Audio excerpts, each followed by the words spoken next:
Cyber Reapers. Hello, Cyber Reapers.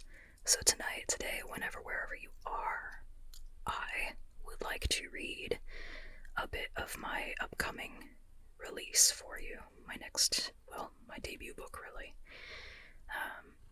And you might hear my cat next to me because he is currently stomping on the blanket and purring loudly. I don't know, maybe I'll put him on.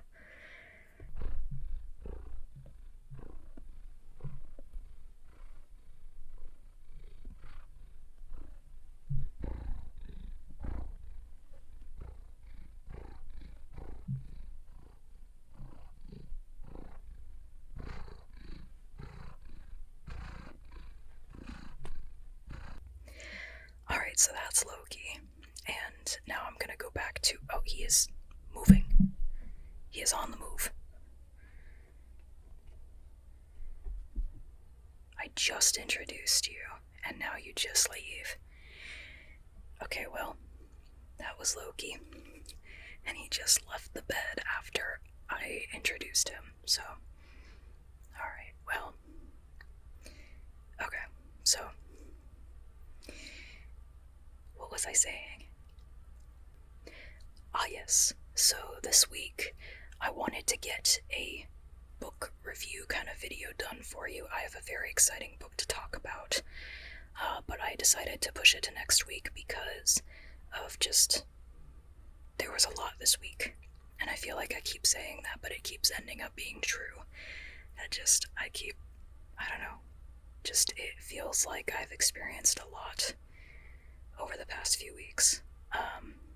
One of the bright side things, though, is that my debut book got its first review, and it is 5 stars, so I am delighted. And it's not even like it's by a book reviewer, somebody who I don't personally know in my life. It's somebody who took a chance on my book and was like, yes, I absolutely loved it. So, and they left a really detailed, glowing review on their blog, their socials, and Goodreads, and so I'm still really excited about that. And so yeah, I've been feeling kind of hyped up from that. So yeah, and my book, it comes out on July 8th, so I believe that's about a month from now or so, or a little less.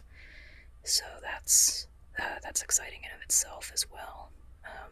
My debut book will go out into the world, for better or for worse, So I'm looking forward to that.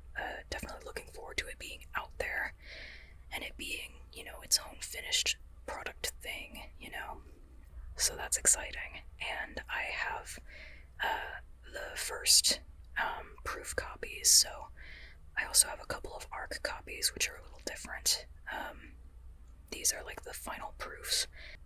But anyway, though, I appreciate all the people who gave my ARC a chance. I believe it's 8 people. Yeah, I think it's gone to 8 people. There's 2 book reviewers, 3 family members, and 3 people from social media. So yeah, we're gonna see if any other reviews come in. Already 1 out of 8. Oh wait, no, sorry, 2 out of 8. There was another 5-star review that came in. I forgot to mention that. So 2 out of 8, and those 2 are 5 stars. So it's looking good so far.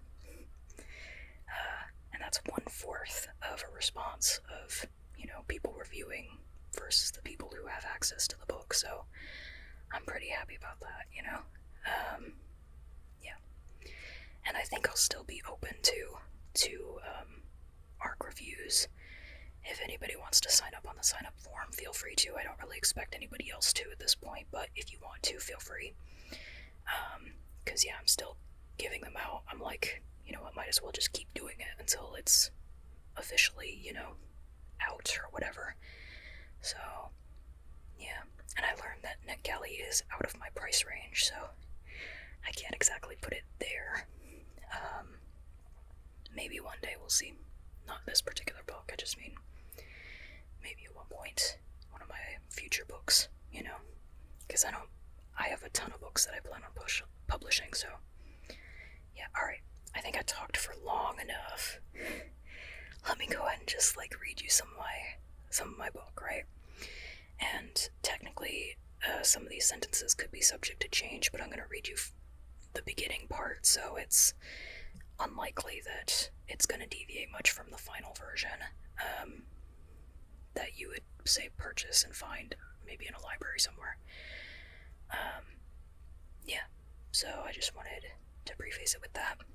And if you don't have any idea what this book is, it is a young adult science fiction thriller. So it takes place in the future, a little more than 200 years from now. And, is there anything else I need to preface with? I feel like none of the content warnings show up in the first chapter, so, yeah, but just know there are content warnings. It's on my website for the book, and it's also in the book itself on the Before You Read page, so feel free to check that out if you want. And yeah, I think that's all for introductory things. Let me get the book. Okay, maybe this is a good place to show it. It's a glossy cover, so it's kind of hard to take pictures of or to show without it reflecting all that light. It's also just difficult because we're kind of in the dark here, so it looks a lot darker than maybe it does in actuality. But it's kind of a dark cover. But yeah, it's got the hand there and the flowers and all that. I'm pretty pleased with how it turned out. So, yeah, and of course the back with the blurb on it. Yeah. Lovely little spine. Alright, so this is the paperback, and the hardcover's over there, but I figured it'd be easier for me to hold the paperback, so that's what I'm showing you. So,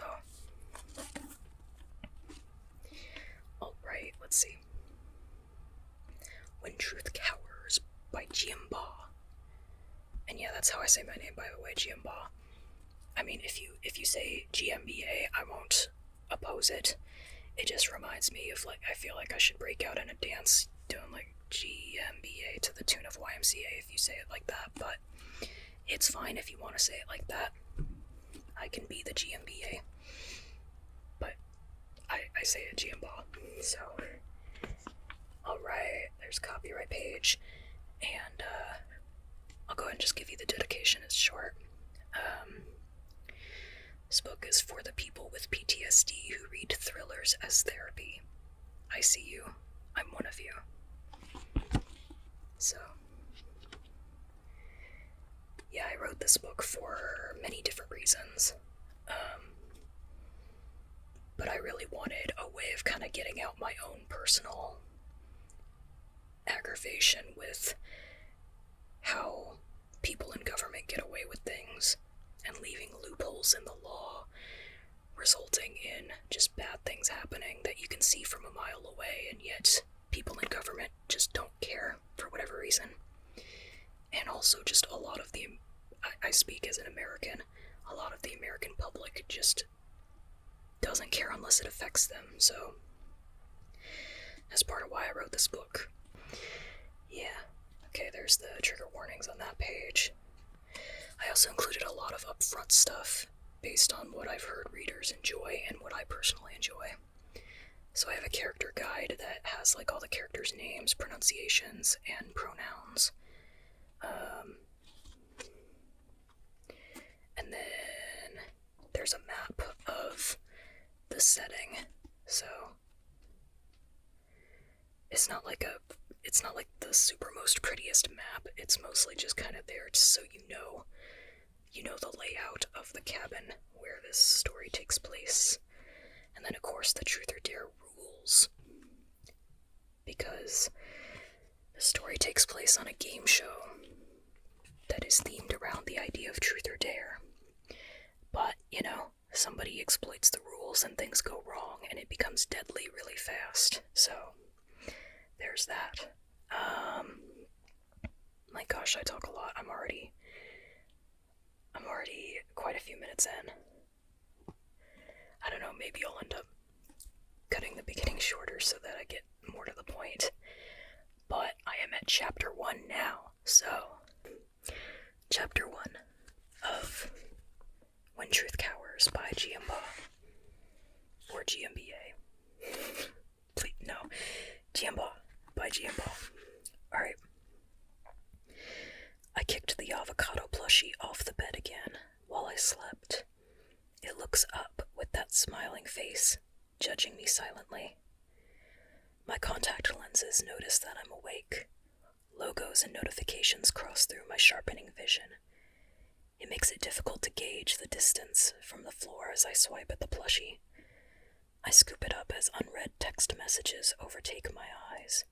The text swarm after waking up isn't unusual, but seeing multiple missed messages from Analisa worries me. Did I forget a date? An impulsive smile forms as I read her inquisitive texts. Good morning, beautiful. Awake yet? Kai, do you remember what today is? A gif of an animated clam with googly eyes follows the text. Clams are one of Annalisa's favorite creatures. As she puts it, they've got even fewer limbs than she does, but they get through life just fine. Knowing that she's likely saying these messages out loud makes it feel more personal. She won't trust the generative writing in her contact lenses for much of anything. She even wrote her most recent physics paper by dictating it in the middle of the mall. I say, yes, I'm awake. Why?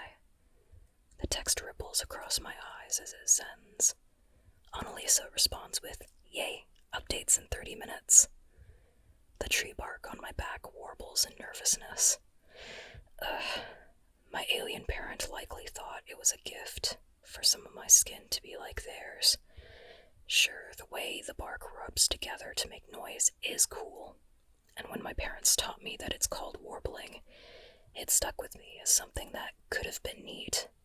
But if my skin were to make that singing kind of noise in public, someone might question whether I'm fully human. The whole reason I'm nervous enough to warble is because I forgot that Analisa wanted to go to updates today. It's where everyone goes to get checkups on their contact lenses. At certain ages, people can upgrade the information, places, and privileges accessible with their contacts. Since Analisa and I are both 18, we can update our contacts to version 20. I set the avocado plushie on a pillow and leap out of the bed.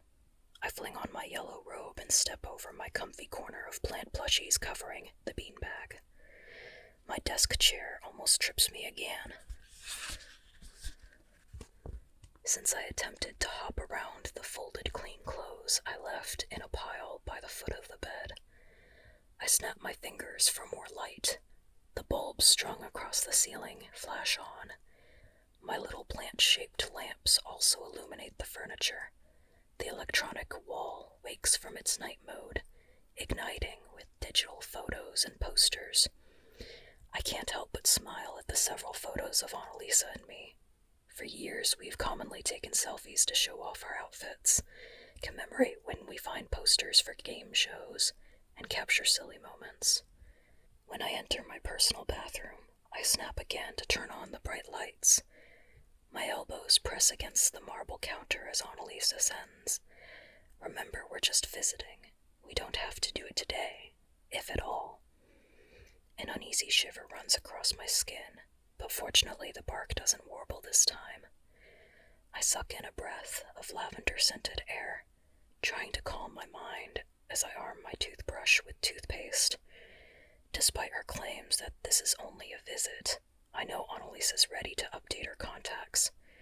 Usually I tried new things when she did, like when we got our matching carnation tattoos. But the idea of actually going through with version 20 is a whole new kind of commitment. Another text. Hey, Kai, we can go another day. I don't want you to feel pressured into this. I give an exhausted glare at myself in the mirror as I finish the onerous task of brushing my teeth. I don't feel pressured. I feel stupid for agreeing to this visit and suddenly getting cold feet. Oh, great.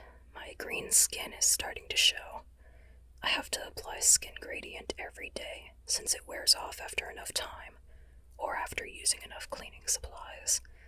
The bark texture on my chest is easy enough to hide with a shirt, but I need the skin modification to make myself look fully human. Why is it so easy for me to change my skin, but it feels difficult to change my contact lenses? My fingers trail over the glass door entrance to the skin modifier pod. As the pod is just big enough for me to comfortably stand inside, it doesn't crowd the bathroom.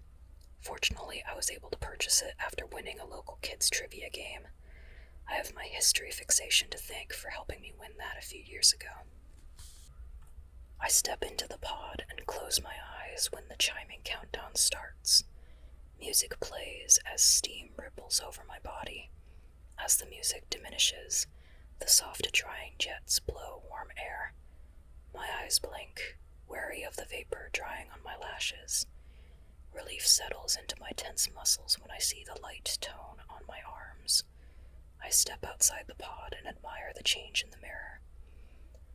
My fingers work to put in the gold leaf promise earring that matches the one I gave Analisa.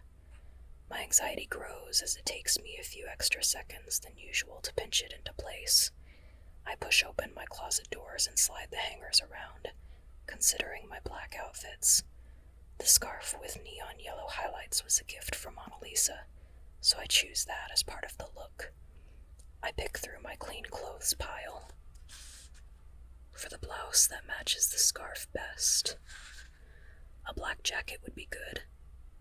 Damn it, my usual pants for this outfit are in the hamper.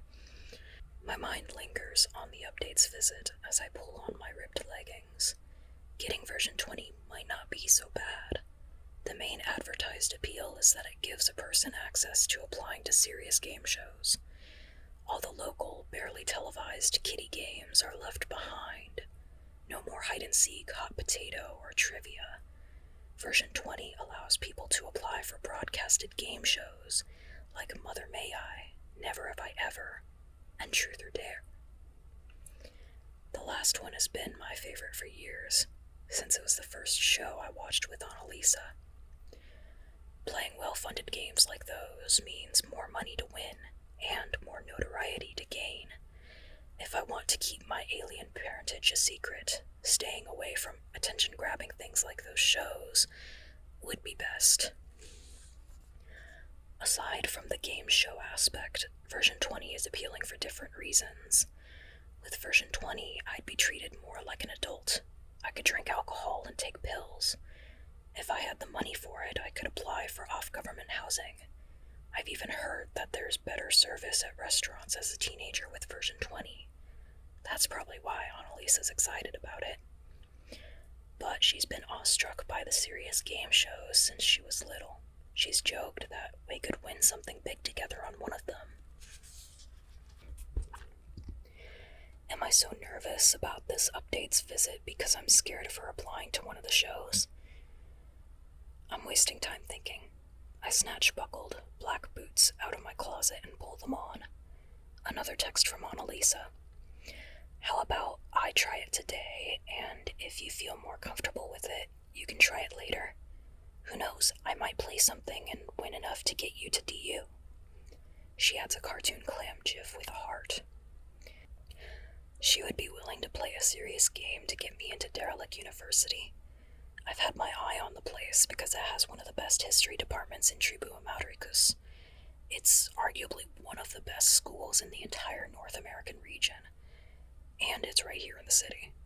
If I won a major version 20 game, or even a few small version 20 games, I could pay for tuition.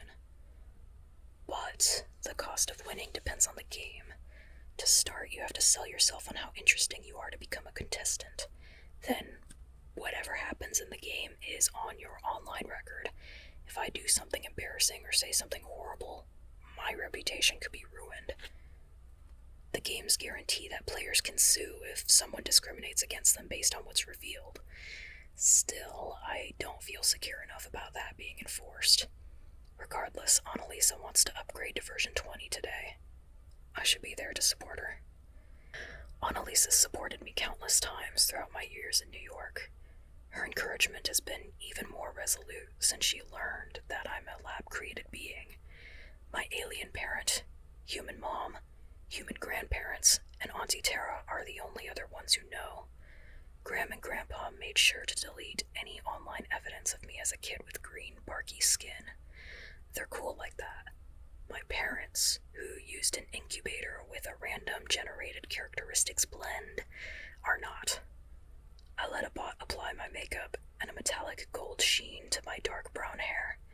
After I have my contact lenses add yellow flecks to my brown irises, I say, "Command text Analisa." I do a final mirror check. The reflection now shows an East Asian American teenager dressed up in typical New York fashion. Without the green skin and bark on my torso showing, I look like my human mom. No one would question my humanity. I send a message to Analisa. "You should get your update today. I'll be there and intend to support you." So that's chapter 1. Alright, I don't want to bug you much longer with me going on and on. So, thank you again for listening. You are a wonderful listener. And I hope that whatever you do next, it's fun and or worthwhile, And I hope you get good rest